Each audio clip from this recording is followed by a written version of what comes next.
Nigerian authorities have dismissed a claim by a journalist with links to Boko Haram that most of the remaining Chibok girls are dead.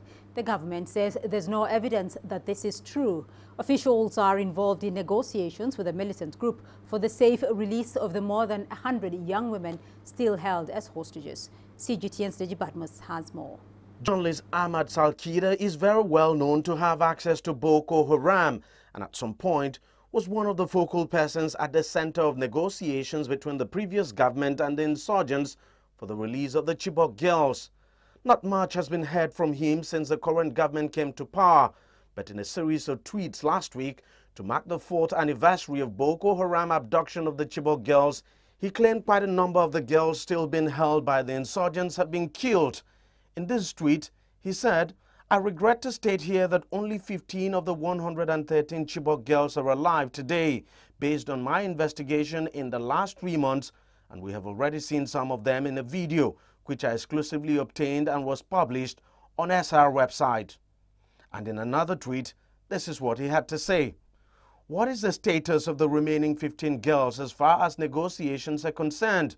My investigations also revealed that they are no longer under the control of #Abubakar Shekau. According to sources, they are now married and only their husbands can decide their fates."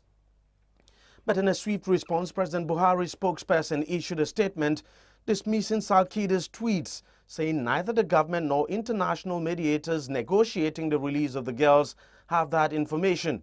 He went on to add, quote, "If there's any information he has concerning the remainder of those girls, he has up till this moment not approached the government of Nigeria with it.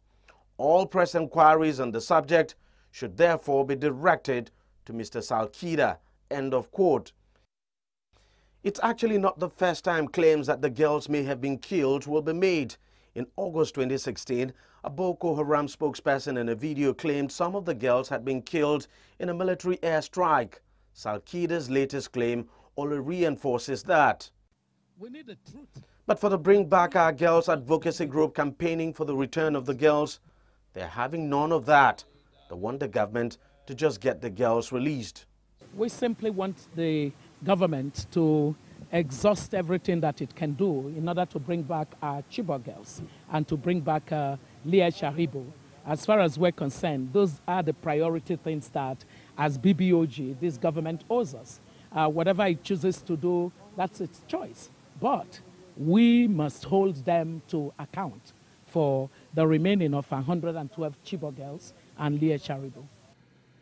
We are determined, as never before, to bring back our remaining Chibok daughters. And in his speech to mark the 4th anniversary of the kidnapping of the girls, President Buhari said he would do everything to ensure the remaining Chibok girls are brought back. He assured the parents of the girls that their daughters would, quote, never be forgotten or abandoned to their fate, asking them to keep their hopes alive. He also said negotiations between the government and Boko Haram for the release of the girls suffered some setback, but that the government was still pushing ahead to get the girls free. When and if the girls eventually regain their freedom, they would find out that some of their parents have actually died.